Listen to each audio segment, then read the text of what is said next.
It was his decision to leave himself out and make himself substitute. The team there, including a number of players who are not English. Steen, who's just come back from injury, born in South Africa.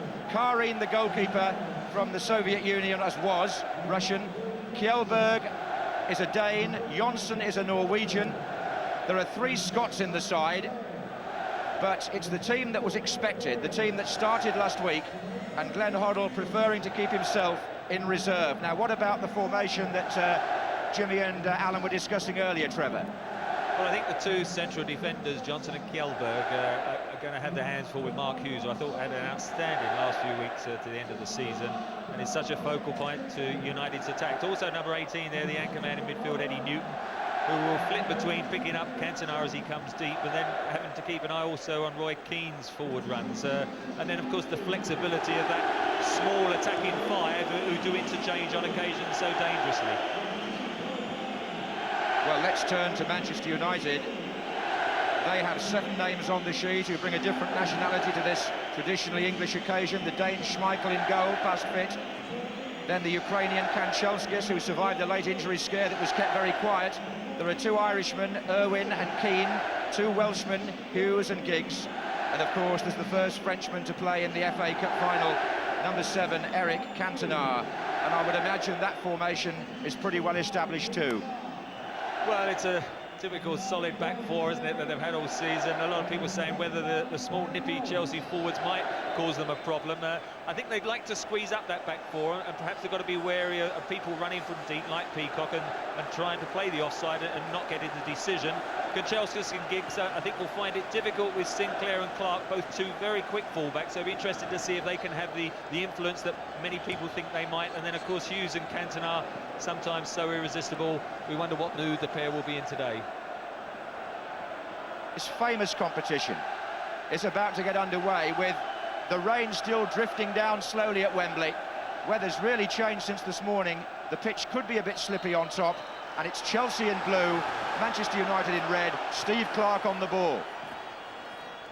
Steen, Irwin for Manchester United. Any quick early thoughts, Trevor? Well, it was going to be interesting to see how Manchester United solved the problem of Peacock. I wonder whether Paul Ince might do a job, but they're leaving Keane and Ince there playing as 2 central midfielders, and I think Pallister and Bruce are going to just have to sort out Peacock as he makes those late runs. Outside him, and Sinclair's still there. Oh, and they dived in front of him to block it. Ince, for one, was back there. This is Giggs for Manchester United. Just look at the pace. Oh, Erland Johnson was the player in the way, and David Ellery's gone straight to his pocket. This is going to be a booking for Erland Johnson on Ryan Giggs. Well, that was the classic situation, wasn't it? Chelsea very unlucky at one end, because I thought if actually Sinclair hadn't stopped it, Spencer would have had a clear chance. But then the counter-attack, Manchester United so good, and that is a bad challenge. David Ellery immediately imposing the control, and a booking and a yellow card. Not the ideal start for a defender, because that is going to... Well, I hope the start is an indication of what's to come. I don't mean the booking, I mean the pace at which the game has begun. Here's Keane. It's a throw-in to Manchester United. This is the Welshman. Cantona through the middle. That was Johnson.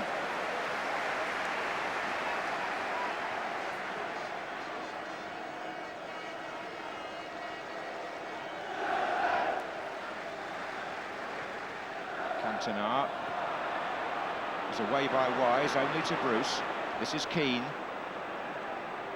Wants Kanchelskis to make a run, but Sinclair has blocked that route. Here comes Paul Parker joining the attack. Still Keane. Hughes.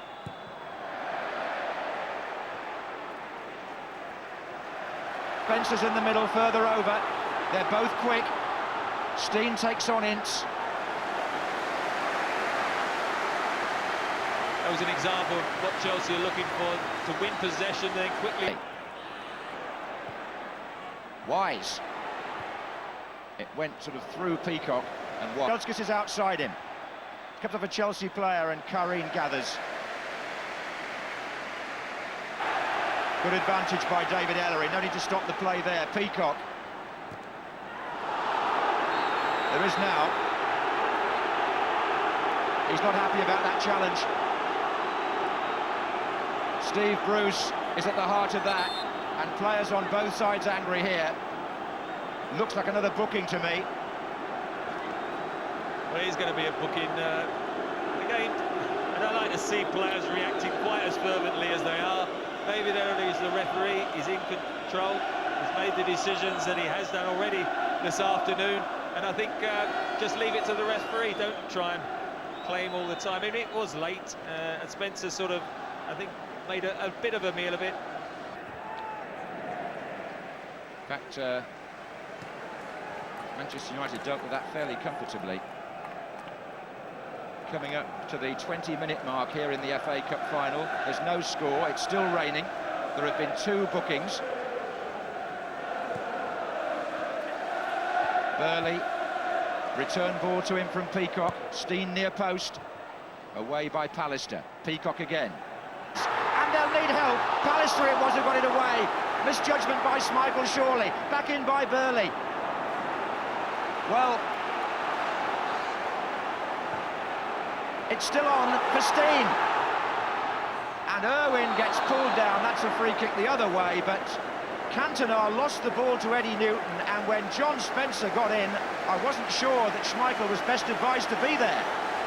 Well, once he started to come, he had to commit himself. It was a bit fortunate for United. They've got 3 covering. 3. Gavin Peacock.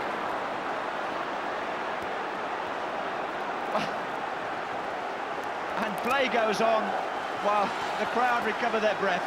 Hughes, what a let-off for Manchester United. No chance for the goalkeeper there. Spectacular moment after 26 minutes from the man who always seems to do well against these opponents. Instead, it may just inject some urgency into United. It's Keane. Irwin.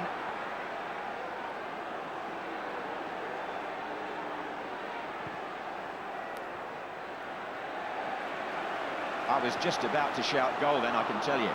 But then so were 80,000 others. This is Parker. Kanchelskis.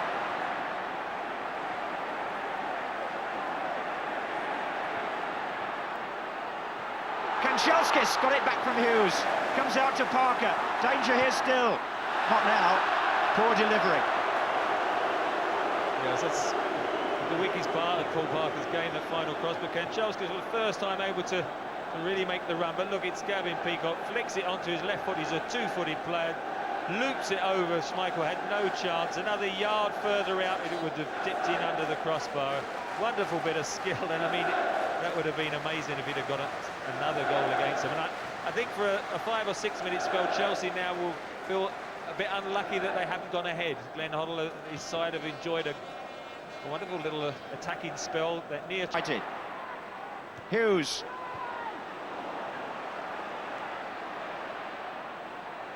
Keane. Parker. Oof. Was meant for Giggs. Kanchelskis.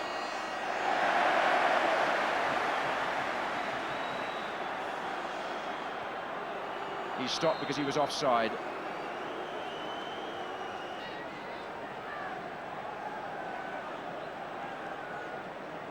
Jonsson the nearer one in fact.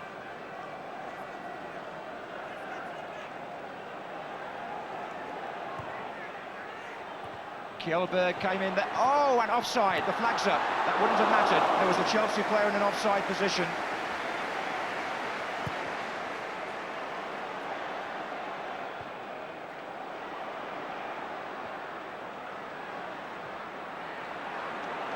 Ince.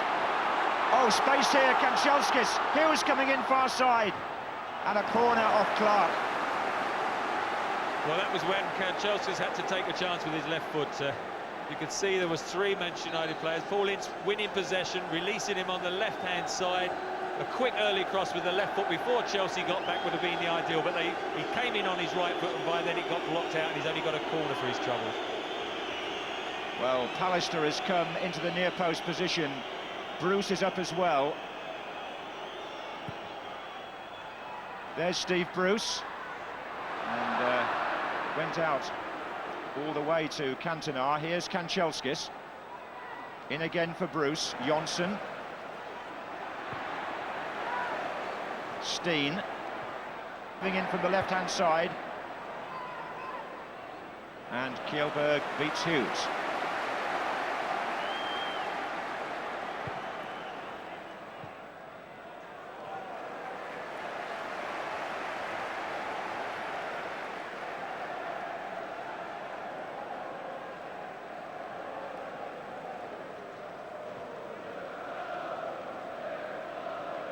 Now by Kanchelskis, who then moves inside to join Cantona and Hughes in the penalty area.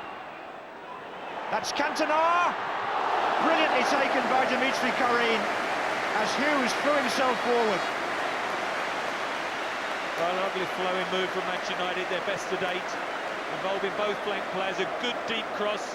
Cantona unselfishly trying to knock it back across, but Karin, very agile, made up ground and held on to it very well. One. I don't know whether Glenn Hoddle said first one there or what, but it's a free kick to Chelsea in a very central position.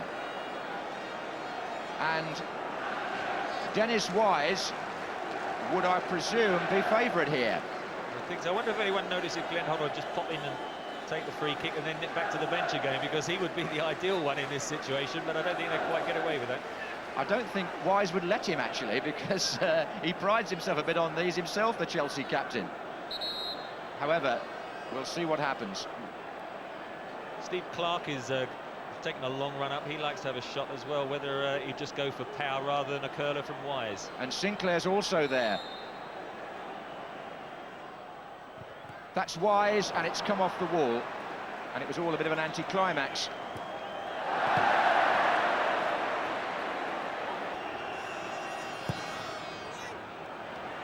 Off, Karin there stretching, and Steve Bruce tried to retrieve it on the other side and got another corner out of it. Karin did quite well in the end because he got a bit underneath it, was never going to be able to catch it then, and so...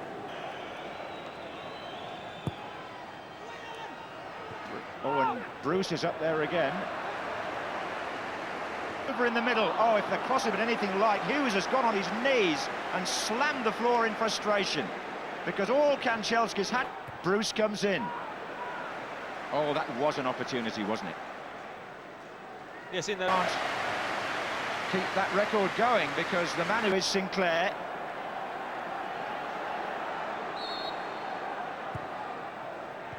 And Irwin out, Peacock back in. Oof, Sinclair was swinging at the volley before the ball was taken from him. Yep.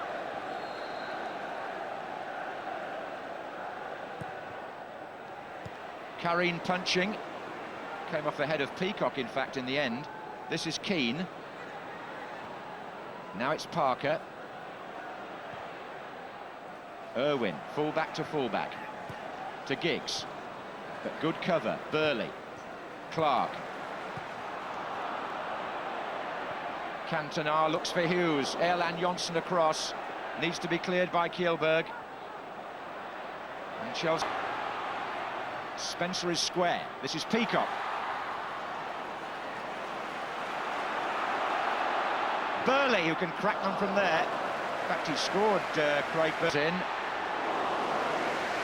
Couldn't get the real power into the head of the Frenchman. Giving come offside, it's Bruce.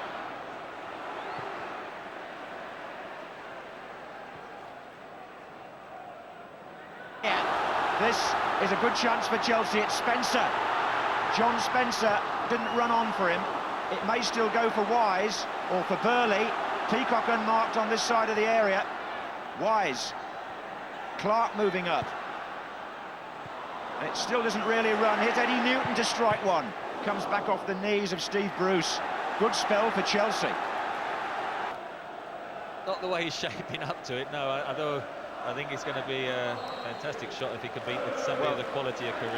Karin's never been beaten by a shot from outside the area. Not since he joined Chelsea. Only one that was deflected. And he keeps that record going from the Irishman. Eddie Newton on Dennis Irwin. A penalty in the cup final. Dennis Irwin brought down by Eddie Newton on the hour, and Manchester United have a penalty. Well, all the Chelsea players all put their hands on the head when the tackle went in. Look at that. I mean, he's had such a good game, Eddie Newton, right in front of David Ellery. No alternative but to point to the spot. What a vital moment. Well, the United players are looking at their injured colleague, but it's Cantona, I think, who'll take it. He's put the ball on the spot, and this will be interesting, won't it? The first Frenchman in a cup final against the first Russian goalkeeper in a cup final. And the last two penalties at Wembley in FA Cup finals have been saved. Dave Besant and Mark Crossley. But can Eric Cantona make his mark on the biggest occasion in the English game, or can Karine?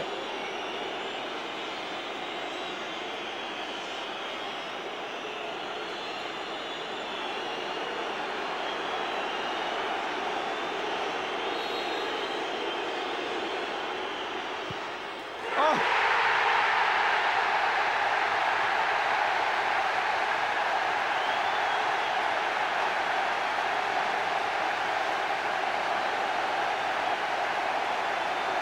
Cantona made it look like a practice ground penalty.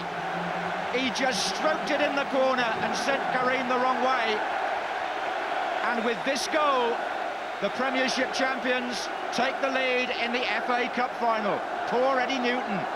Well, it was good to see a lot of his Chelsea colleagues give him a slap on the back there and say, forget it, let's get on with getting an equaliser. But Cantona, he has been quiet, but when it matters, a lot of pressure on him there. And he, as you say, did look very relaxed. I'm sure he wasn't, but he tucked it away. And as we said in that first half, Manchester United could make Chelsea rue those one or two chances that slipped away. Kanchelskis, they've got Hughes in the middle, and how did he do that? It's Giggs now. Well, what a waste. What a terrible, terrible waste. Dear, oh dear. It was too long, the cross. I just wanted to make a point about David Ellery's positioning on that penalty, Trevor. He was virtually standing within a yard of the incident. I know it was an obvious penalty, but it was an excellent piece of an example to all referees as to where they should be when the play's in that area of the pitch. Kanchelskis in. Oh, he's given another one. Sinclair on Kanchelskis. A second penalty to Manchester United. Well, I can't recall this happening in a cup final before. Sinclair charges Kanchelskis down, and within a matter of minutes, two penalty kicks to the same side. David Ellery wasn't as close this time, but he had no doubts. Chelsea are protesting. Well, I shouldn't have said anything, should I? Because I can't agree with that decision. The linesman, who was in a much better position, did not signal the penalty. David Ellery, who was 30 yards behind him and couldn't have seen the incident as clearly as the linesman, gave the penalty himself. And I must say, I thought it was the wrong decision. If anything, it was actually obstruction outside the area initially when they made contact. Well, we'll try. Well, obviously we will see it again when the penalty's been taken, Trevor. Not for a moment, of course. Chelsea have made their protest long and loud. They agree with Trevor Brooking. He agrees with them. We'll see. But it's Cantona in another battle of wits against Dimitri Karine. And again, it's 2-0. And Eric Cantona. And look at Glenn Hoddle, he's got the tracksuit off now. Eric Cantona creates some sort of cup final record, stroking in two penalties. This time, the alleged offender is Sinclair, but all sorts of things are happening now. This is how he took the second one, and really it was just like the first one. He tucked it away in that corner, and Karine, who must have thought, well, he's going to change his mind this time, and he didn't.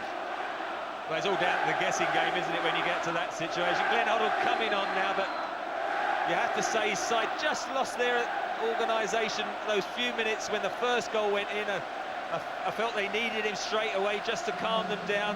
They got caught a couple of occasions then with too many men forward, and you just feel at this moment 2 goals is too much for him to get his side back into it. But let's wait and see what happens. But that second penalty will be a discussion point, won't it? Glenn Hoddle is on the field, the player manager. Mark Hughes again. The Wembley Warrior makes it 3-0. And surely now the double is secure. Mark Hughes, Chelsea deflated. And Manchester United go 3 goals clear. Well, 3 in 9 minutes. And this time, oh dear me, you've got to feel sorry there for Sinclair. But Hughes now, what a record he's created. 4 big Wembley occasions in one season. He's scored in all of them. He was in his own half, and can he complete the hat-trick here against Kareen? And he rolls it the wrong side of the post, and you start to wonder how many Manchester United might score. You start to wonder whether Chelsea will fall apart completely. They certainly did on the 3rd goal. What about that one, Trevor? Well, I don't know whether they are going to fall apart completely. They've had 10 minutes when they have, and Glenn Hoddle know now it's too late to retrieve it, and it's a great shame. You know, they hadn't been in the situation before, Chelsea had. Psychologically, the down feeling of conceding the opening goal, having played so well, and then suddenly chasing the game, getting called out, and Manchester United showing as a counter-attacking team that they've got no equals, and since then they've just destroyed Chelsea, haven't they? Kanchelskis.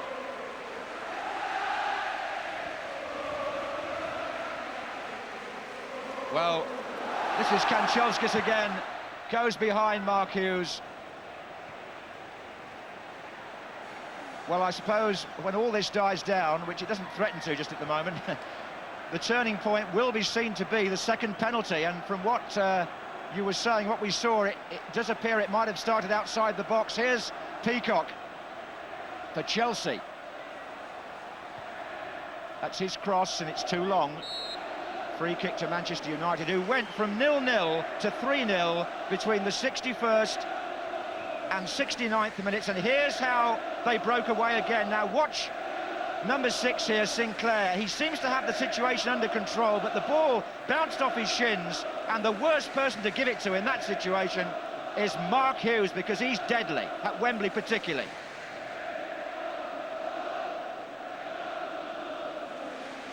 I mean, Sinclair will rue that mistake, but I mean, it was the second goal that was critical for this match, because 1-0. Perhaps his best save of the afternoon, he had to. The ball was supplied by Hoddle initially in that attack. And it's a corner to Chelsea. Played short. Jonsson and Kjellberg waiting in the middle. This is Wise. Hoddle looking for space, finding it. Number 20. Little touch of skill, but beaten by Ince. Oh, it's Giggs on the right wing, and you might see a flourish about Manchester United now. Look at this, Kanchelskis up against Sinclair, who's suddenly having a harrowing time at left back. And it's Jonsson who cuts that out. It was meant for Hughes. Ince wants it square. Giggs.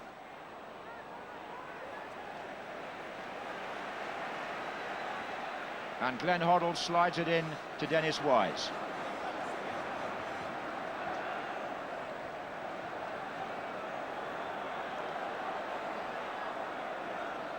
This is Clark.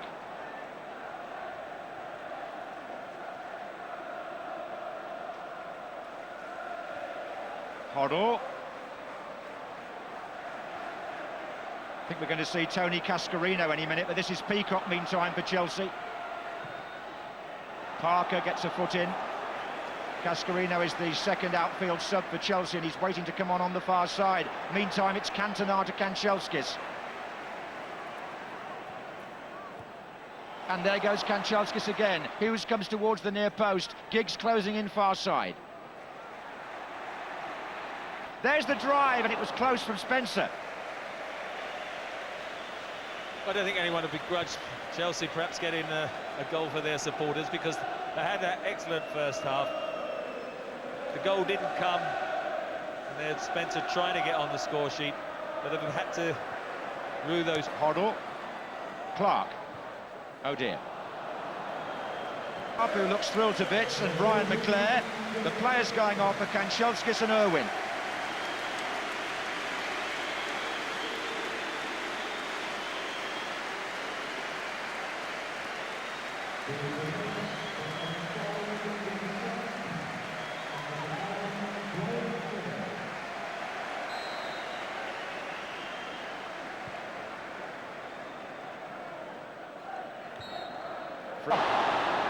Well, he might well have pulled one back there, the Chelsea captain. That's a great move, built right from down in front of us here.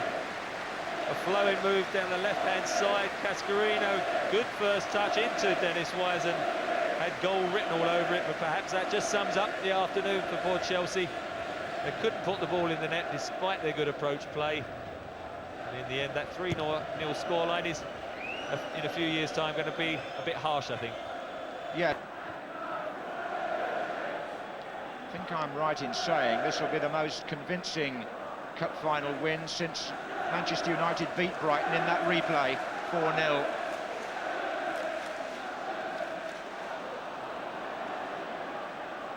This is Cascarino. Wise.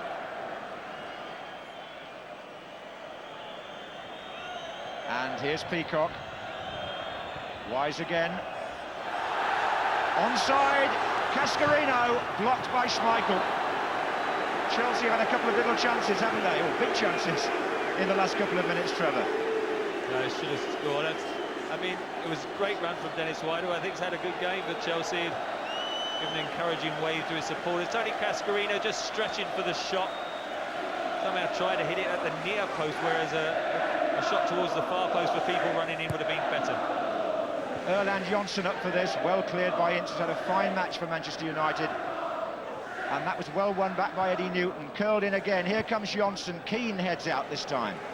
Corner again on the far side. Chelsea, typically and creditably, ending the match with their tails up. But that's how they started it. But a lot's happened in between. Peacock.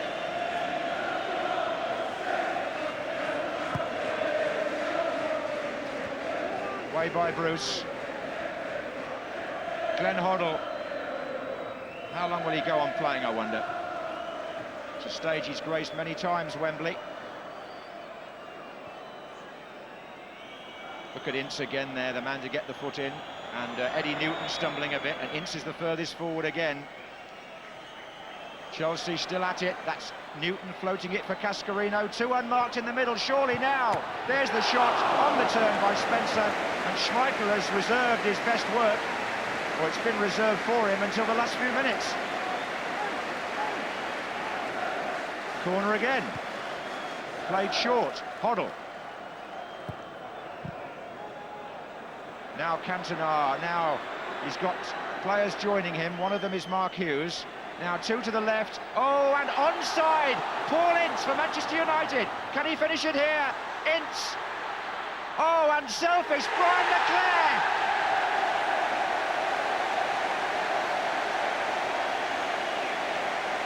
What a wonderfully unselfish piece of play by Paul Ince of Manchester United in England, to put this smile on the face of the manager, to give Leclerc the chance to score, and to confirm that Manchester United have won the double.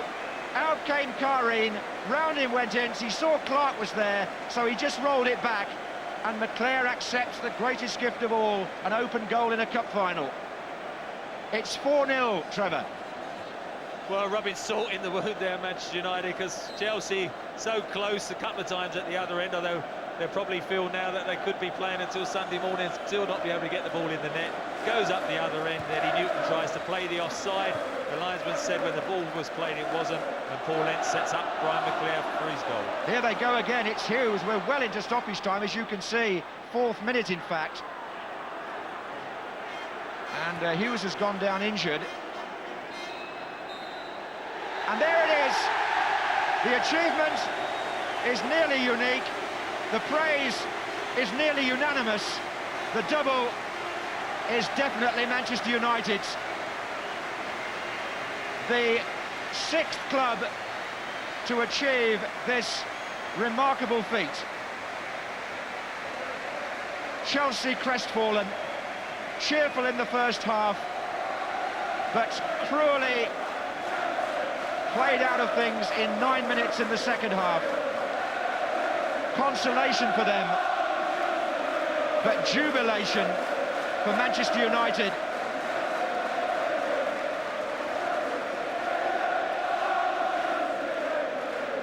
And already the manager who's made history, Alex Ferguson, is talking to Tony Gubba. Alex Ferguson, many congratulations to you and Manchester United. A tremendously, personally emotional moment for you. Oh, it's a marvellous. Second half we played like Manchester United. We got a break. To get in front was ideal for us. Once we got in front, we had no problem.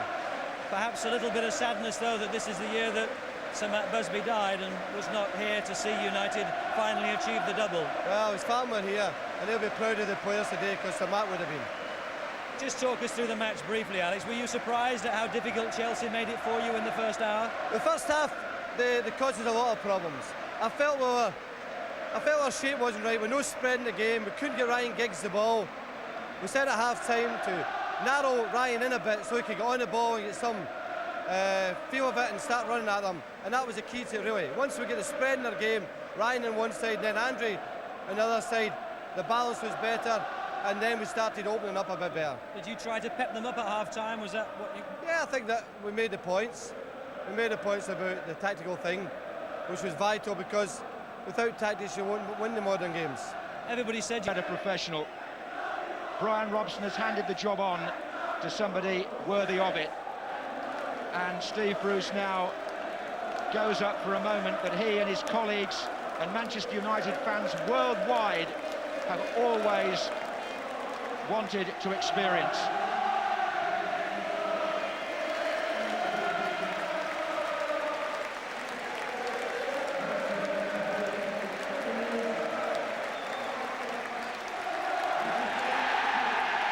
One of the most famous football clubs in the world achieves one of the most precious feats in the world of football.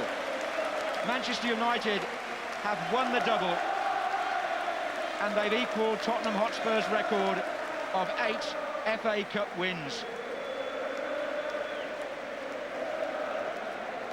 Putting their names in history now. And Alex Ferguson, who himself will receive a medal,